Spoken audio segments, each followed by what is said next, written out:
सभी छोटे बड़े श्रोताओं को सुनीता भटनागर का प्यार भरा नमस्कार। ऑडियो स्टोरीज के हमारे चैनल कहानी जगत में आप सभी का स्वागत है। हिंदी कहानियों की श्रृंखला में आइए आज सुनते हैं अलका सैनी जी द्वारा रचित कहानी वजूद। अगली सुबह वह अपनी बच्ची के उठने से पहले ही नहा धोकर तैयार हो गई और सब छोटे मोटे काम निपटा लिए। फिर उसने बड़े चाव से अपनी बेटी को भी तैयार कर लिया और बेसब्री से अपने भाई के आने का इंतजार करने लगी। हर रोज की तरह आज भी उसकी सास बिना कुछ कहे उसके पास दूध और पंजीरी रखकर चली गई। चेतना का मन नहीं हो रहा था, पर फिर भी उसने जैसे तैसे दूध और पंजीरी खत्म किया।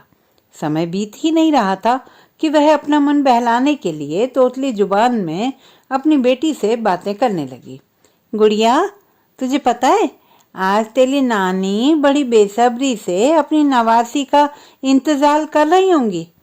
मेरी रानी बेटी पहली बार अपने नानके जाएगी और आज तेरी नानी ने बहुत शौक से खीर बनाई होगी, क्योंकि उन्हें पता है कि मुझे खीर बहुत पसंद है।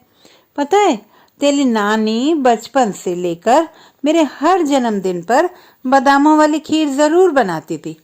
उसे रह रहकर वह दिन याद आने लगा जब अपनी नवजात बच्ची को लेकर वह अस्पताल से सीधे अपने मायके जाना चाहती थी, मगर ससुराल में उसका यह पहला प्रसव था। इसलिए चेतना की सास यह बिल्कुल नहीं चाहती थी कि वह बच्ची को लेकर मायके जाए। उसकी सास कहने लगी, देखो चेतना, अपने यहाँ का रिवाज है कि लड़की का पहला प्रसव ससुराल में होना चाहिए, नहीं तो समाज और बिरादरी में बड़ी बेइज्जती होती है और उस परिवार को नीची दृष्टि से देखते हैं। चेतना ने अपनी सास को समझाने का प्रयास किया। मां जी, मुझे नवजात शिशुओं की देखरेख के बारे में कुछ भी पता नहीं है। मैंने तो अपने घर में खुद की आंखों के सामने किसी भी छोटे बच्चे का लालन पालन होते देखा ही नहीं। मेरी माँ को इस बारे में अच्छी जानकारी है। अच्छा रहता अगर मैं बच्ची को लेकर मायके चली जाती। आपकी तबीयत भी ठीक नहीं रहती है और वहाँ मेरी मम्मी को घर का तो कोई काम करना ही नहीं होता, क्योंकि नौकर आकर सारा काम कर जाता है। उसकी सास चेतना को समझाने लगी, कैसी बातें करती हो चेतना, क्या मैं तुम्हारी माँ नहीं हूँ? अरे मेरे खुद के 4 लड़के और 2 लड़कियां हैं। खानदान के कई बच्चों को मैंने अपने हाथों से पाला है। तुम चिंता मत करो, मेरी लाडली पोती है। तुम्हें अपनी बच्ची के साथ किसी भी प्रकार की कोई परेशानी नहीं होगी। चेतना की वहां रुकने की बिल्कुल भी इच्छा नहीं थी, मगर सास की जिद के आगे उसकी कहाँ चलती। ऊपर से उसके पति आकाश ने भी अपनी माँ का पक्ष लिया। यह सब देखकर वह अपनी दुधमुही बच्ची को मायके न ले जाकर सीधे ससुराल आ गई। वह चाहती थी कि उसकी बेटी के जन्म के सुअवसर पर घर में शांति बनी रहे, ताकि वह अपनी नवजात बच्ची की अच्छी तरह देखभाल कर सके। शुरू शुरू में कुछ दिन बहुत ही अच्छे तरीके से बीते। उसे इस बात का बिल्कुल एहसास नहीं हुआ कि वह मायके में है अथवा ससुराल में। उसकी सास उसके कमरे में उसके पास अपना पलंग बिछाकर सोती थी। बड़े प्यार से अपनी पोती को पुचकारती थी और उसे ढाढ़स देती थी, यह कहकर कि चेतना, तुम बिल्कुल चिंता मत करो। रात को मैं गुड़िया को अपने साथ लेकर सोऊंगी, ताकि तुम चैन की नींद सो सको। रात को बार बार तुम्हें उठने की भी जरूरत नहीं पड़ेगी। ऐसे भी तुम काफी कमजोर हो गई हो। तुम केवल अपने स्वास्थ्य का ध्यान रखो। जब भी बच्ची दूध के लिए रोएगी, मैं तुम्हें जगा दूंगी। सास का सहयोगात्मक रवैया देखकर चेतना निश्चिंत हो गई थी। इधर आकाश भी बीच बीच में बच्ची की देखभाल कर लेता था। दिन में जब आकाश ऑफिस चला जाता था और उसकी सास घर के कामकाज में व्यस्त हो जाती थी, तो वह अपनी बेटी को गले लगाकर खूब लाड़ प्यार करती थी। अपनी बेटी के साथ खेलने में उसे खूब आनंद आता था। बीच बीच में उसकी सास उसकी देखभाल कर जाती थी। प्यार से अपनी पोती को पुचकारते हुए कहने लगती थी, चेतना, किसी भी चीज की कोई भी जरूरत हो ना, तो बेटा मांगने में संकोच मत करना। मैंने आज ही आकाश को बाजार भेजा है तुम्हारे लिए पंजीरी बनाने का सामान खरीदने के लिए। अरे इस बहाने हमारी भी पुरानी यादें ताजा हो जाएंगी। मेरी बार तो तुम्हारे ससुर खुद अपने हाथों से मुझे पंजीरी बनाकर खिलाते थे। उसकी सास ने बड़े चाव से उसके लिए मेवा डालकर पंजीरी बनाई और सुबह शाम दूध के साथ उसे खाने के लिए देती थी। वह चाहती थी कि उसकी कमजोरी जल्दी दूर हो जाए और वह अपनी बिटिया को अच्छी तरह संभाल सके। 10-15 दिन खुशी खुशी बीते। उसे इस दौरान अपनी माँ और सास में कोई फर्क नजर नहीं आया। वह अपने आप को ऐसी सेवा शुश्रूषा करने वाली सास पाकर धन्य समझने लगी। कुछ दिनों के उपरांत जैसे जैसे सगे संबंधियों को घर में बच्चे के होने की खबर मिली, वैसे वैसे वे लोग उनके घर बधाई देने आने लगे। जैसे ही दूसरे गांव में रहने वाली नंद को यह खबर मिली, वह नंदोई जी के साथ उसके घर बिटिया को देखने के लिए पहुंच गई। ननद और नंदोई को घर आया देखकर उसकी सास का सारा ध्यान उनकी खातिरदारी में लग गया। यहाँ तक कि आकाश भी बीच बीच में अपनी बिटिया की सुध लेता था, उसने भी सुध लेना छोड़ दिया। वह भी सीधे ऑफिस से आकर बहन और अपने जीजा के साथ गप्पे मारने बैठ जाता। कई बार तो ऐसा होता था कि पूरे दिन में एक बार भी उसकी सास उसके कमरे में नहीं जाती थी। बच्ची की देखभाल करना तो दूर की बात, उसको झांकने तक नहीं आती थी। सास का अचानक बदला हुआ व्यवहार देखकर वह बहुत दुखी हो गई, मगर वह शिकायत करना भी चाहती तो किससे करती। चुपचाप वह मन ही मन घुट कर रह जाती थी। आकाश तो घर के किसी सदस्य के बारे में उसके मुंह से एक भी शब्द सुनने को तैयार नहीं था। एक दिन की बात थी कि सुबह सुबह जब वह नहा धोकर अपनी बच्ची को संभालने लगी, तब हर रोज की तरह उसकी सास ने उसके लिए दूध पंजीरी लाकर खाने को दे दी और फिर घर के कामों में इतना व्यस्त हुई कि जैसे पता ही ना हो कि घर में एक नवजात बच्चा भी है। चेतना को प्रसव के बाद काफी कमजोरी आ गई थी, तब भी वह धीरे धीरे अपना काम खुद करने की कोशिश करने लगी। अगर किसी भी चीज की उसे जरूरत पड़ती तो वह किसे बुलाती, इसलिए वह हिम्मत करके खुद ही उठ जाती। वह तो शादी से ही दुर्बल थी। उसका मन सास के अचानक बदले हुए व्यवहार को देखकर दुखी हो गया था। वह मन से बुरी तरह टूट चुकी थी। खाना खाने का भी मन नहीं कर रहा था, मानो उसकी भूख मर गई हो। मगर वह यह भी जान रही थी कि अगर उसने पौष्टिक आहार नहीं खाया तो जल्दी से सामान्य अवस्था में नहीं आ पाएगी। उसके शरीर में स्थायी तौर पर कमजोरी रह जाएगी। वह यह भी सोचने लगी कि 2 महीने बाद उसे वापस अपना घर संभालना है, साथ साथ ऑफिस की ड्यूटी भी ज्वाइन करनी पड़ेगी। मगर किसी का भी इस तरफ ध्यान ही नहीं जा रहा था, न सास का और न ही आकाश का। सास तो केवल अपनी बेटी और दामाद की आवभगत में व्यस्त रहने लगी। वह तो केवल उनके लिए तरह तरह के पकवान बनाने में लगी रहती थी। डॉक्टर ने अस्पताल से डिस्चार्ज होते समय चेतना को हिदायत दी थी कि देखो, जब तक तुम्हारे टांके नहीं खुल जाए ना, तब तक किसी भी तरह का बाहरी खाना मत खाना, क्योंकि प्रसव के बाद पाचन शक्ति मंद पड़ जाती है। तब पास में खड़ी उसकी सास ने भी हामी भरते हुए कहा था, जी डॉक्टर साहब, आप बिल्कुल चिंता ना करें, मैं मेरी बहू का पूरा ख्याल रखूंगी। मुझे भी पता है कि 10-15 दिनों तक तो हल्का खाना ही लेना चाहिए। मैं इसे कभी दलिया, कभी खिचड़ी आदि बनाकर देती रहूंगी। चेतना ने डॉक्टर की बात को मानते हुए हामी भरी थी। डॉक्टर साहब, मैं आपकी बात का पूरा ध्यान रखूंगी। मगर अब उसकी सास पहले दिनों की तरह ना तो उसके लिए अलग से कुछ बनाती, ना ही उसे कुछ पूछने आती। मगर बहुत ज्यादा समय बीतने के कारण भूख लगने के बाद भी किसी से कुछ कह नहीं पाती थी। जब उसके पति ही उसकी सुध-बुध नहीं लेते थे तो किसी और को वह क्या कह पाती। उस दिन सास ने उसे दूध और पंजीरी के सिवाय खाने के लिए कुछ नहीं दिया। घर के सारे लोगों ने दोपहर का खाना खा लिया था, मगर उसके बारे में किसी को कुछ याद ही नहीं था, जैसे कि उसका कोई वजूद ही ना हो। लगभग शाम के 4 बजे के आसपास उसकी सास ने कमरे में प्रवेश किया और कहने लगी, चेतना, यह लो तुम्हारा खाना, दूध और चावल मिलाकर खा लो। दूध चावल खाने से तुम्हारी छाती में दूध भी उतरने लगेगा। अभी तक तुम्हारे स्तनों में बच्ची का पेट भरने लायक पर्याप्त दूध नहीं आ रहा है। इस वजह से बच्ची भी देखो ना कितनी कमजोर होती जा रही है। भूखे पेट रहने से वह सारा दिन रोती भी है। चेतना के मुंह से एक शब्द नहीं निकला। उसका वह खाना देखकर मन भर आया। बिल्कुल इच्छा नहीं हो रही थी कि वह इस तरह का खाना खाए। उसे रह रहकर अपनी माँ की याद सताने लगी। जब वह एक बार घर में बीमार पड़ गई थी तो उसकी माँ ने सिरहाने के पास बैठकर अपने हाथ से निवाले तोड़ तोड़ कर जबरदस्ती खाना खिलाया था। मगर अब ये सब देखकर चेतना की आंखें आंसुओं से भर आईं। उसे लगने लगा कि जैसे वह इंसान ना होकर कोई दूध देने वाली गाय या बकरी हो। नहीं तो ऐसी अवस्था में इतना हल्का खाना उसे क्यों खिलाया जाता।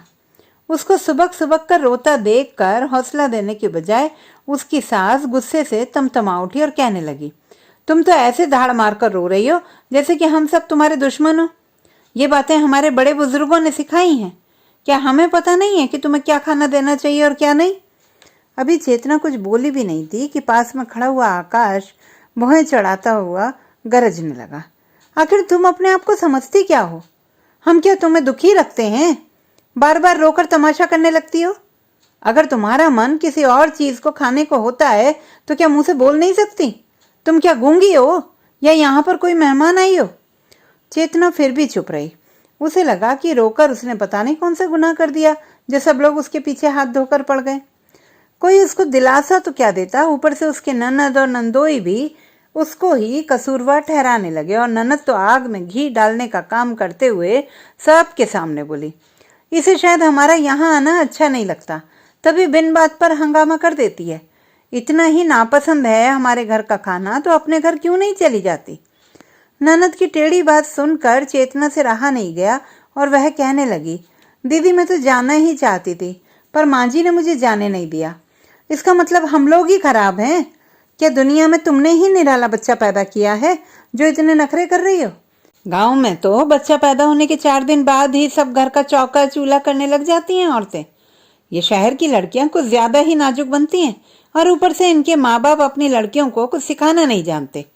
ननद की इतनी कड़वी बातें सुनकर तो चेतना खुद को बहुत ही अपमानित महसूस करने लगी। उसे लगा कि वह कटघरे में खड़ी कोई मुजरिम हो। चारों तरफ से उस पर शब्दों के बाणों की बौछार हो रही थी जिससे उसका सीना छलने हुआ जा रहा था। पर कौन था उसकी पुकार वहां सुनने वाला? यहाँ तो उसके पक्ष में बोलने वाला भी कोई नहीं था। तभी उसके ससुर ने फैसला सुनाते हुए कहा, यदि चेतना को आपकी सेवा में कमी नजर आती है तो बेहतर है कि इसे कल ही इसके माँ बाप के घर भेज दिया जाए। आकाश बेटे, इसके घर फोन लगाकर उन लोगों को कल यहाँ बुला लो ताकि वे अपनी लाडली को अपने घर ले जाएंगे जहाँ इसकी भरपूर सेवा होगी। इतनी बात सुनने भर की देर थी कि आकाश ने झट से चेतना के घर पर फोन कर दिया और कहने लगा, जी मैं आकाश बोल रहा हूँ। बात कुछ इस तरह है कि चेतना का यहाँ मन नहीं लग रहा है तो आप लोग कल यहाँ आ जाएं और इसे अपने साथ ले जाएं और जब तक इसका मन नहीं भर जाए इसे अपने साथ ही रखें। आकाश को फोन करता हुआ सुनकर चेतना मन ही मन घुटने लगी कि उसने ऐसा कौन सा अपराध कर दिया जो उसके माता पिता को बेवजह परेशान किया जा रहा है। क्या यही दिन देखने के लिए उन्होंने अपने कलेजे के टुकड़े को इन लोगों के हवाले किया था? इस तरह कई तरह के विचारों के सागर में डूबते डूबते उसका मन हो रहा था कि वह किसको अपनी दास्तां सुनाकर अपना जी हल्का करे।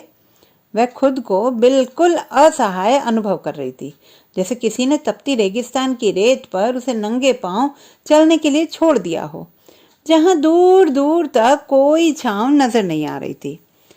अगली सुबह उसके माता पिता आकाश के कहने पर उसके ससुराल पहुंच गए। वह मन ही मन बुरी तरह घबरा रही थी कि पता नहीं कौन सा पहाड़ टूटने वाला है। अभी वह लोग बैठे भी नहीं थे कि उसकी सास ने शिकायतों की लंबी चौड़ी लिस्ट उनके सामने रखनी शुरू कर दी। सब लोग उसकी हाँ में हाँ मिला रहे थे। उसके पक्ष में बोलने वाला कोई नहीं था। सब कुछ सुनकर चेतना के माता पिता का मुंह सूख कर कांटा हो गया। फिर उसकी सास ने अपना फैसला सुनाते हुए कहा, चेतना को लगता है कि हम उसकी देखभाल ठीक तरह से नहीं कर पाते, इसलिए बेहतर है कि आप अपनी लाडली को अपने साथ ले जाएं और इसके नखरे जी भर कर सहें। उसकी सास पता नहीं गुस्से से क्या क्या अनर्गल बोले जा रही थी कि उसके माँ बाप की आंखें भी भर आईं और सब कुछ सुनकर तो चेतना का कलेजा मुंह को आ रहा था कि लड़की होना कोई पाप हो जैसे। कुछ देर की चुप्पी के बाद उसकी माताजी बच्ची को देखने के बहाने उसके कमरे में आई और चेतना को गले लगाकर रोने लगी और उसे हौसला देने लगी। चेतना, तू घबरा मत। अगर तेरा यहाँ रहने का मन नहीं है तो मैं कल ही तेरे भाई को सुबह तुझे लेने के वास्ते भेज दूंगी। तू अपना और गुड़िया का सामान तैयार रखना। माँ की ढाढ़स भरी बातें सुनकर चेतना को कुछ राहत मिली और बस तब क्या, वह एक रात भी उसके लिए गुजारना पहाड़ की तरह लग रहा था। खुशी खुशी उसने अपना और अपनी बेटी का सामान एक अटैची में पैक कर लिया उसे लग रहा था जैसे कि वह पिंजरे में कैद कोई पंछी हो जो अपनी आजादी के लिए अपने पंख भी न फड़फड़ा पा रहा हो। सारी रात यूं ही करवटें लेते बीत गई और नींद का कहीं कोई नामो निशान नहीं था। वह मन ही मन सोच रही थी कि घर जाकर न सिर्फ वह अपने रिश्तेदारों से मिलेगी बल्कि अपनी बचपन की सहेलियों से भी मिल पाएगी। यही सोचते सोचते वह कल्पना के घोड़े पर सवार पता नहीं क्या क्या सोच रही थी। उसकी तंद्रा भंग हुई अपनी सास की आवाज सुनकर। उसकी सास जोर जोर से चेतना को आवाज दे रही थी, जबकि लगभग 11 बजे का समय हुआ था। चेतना, तुम्हारे घर से तुम्हारी मम्मी का फोन है, आकर सुन लो, मैंने होल्ड किया है। चेतना बड़ी दुविधा में पड़ गई ये सुनकर कि इस समय फोन आने का क्या कारण हो सकता है। सोचते सोचते उसने रिसीवर अपने कानों पर लगाया। उधर से उसकी माँ ने कहना शुरू किया, चेतना बेटे, मेरी बात ध्यान से सुनना। हम तुम्हारे माँ बाप हैं, इसलिए हर हाल में तुम्हारा भला ही चाहेंगे। बेटे, जो भी बात हुई है हम सब समझते हैं, तेरा कोई कसूर नहीं है। पर ना तो हम तेरे सास ससुर को कुछ कह सकते हैं, न जवाई जी को। हम तो तुम्हें ही अपना समझ के समझा सकते हैं।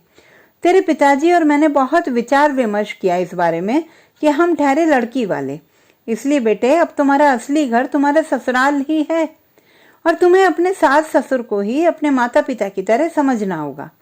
तेरे पति ही तेरे लिए भगवान का स्वरूप है और अगर कोई बात कोई तुझे कह भी दे तो बेटे बुरा मत माना करो, बल्कि अपनी सेवा और प्यार से सबका इस कदर दिल जीत लो कि वह तुम्हारी हर बात माने। और तुम तो खुद ही बहुत समझदार हो। मैं ये नहीं कह रही कि ये घर तेरा अपना नहीं है। तुम कभी भी दामाद जी के साथ यहाँ आकर जितने दिन चाहो रह सकती हो, पर शादी के बाद लड़की का असली घर उसका ससुराल ही होता है और उसके पति ही उसके लिए सब कुछ होते हैं।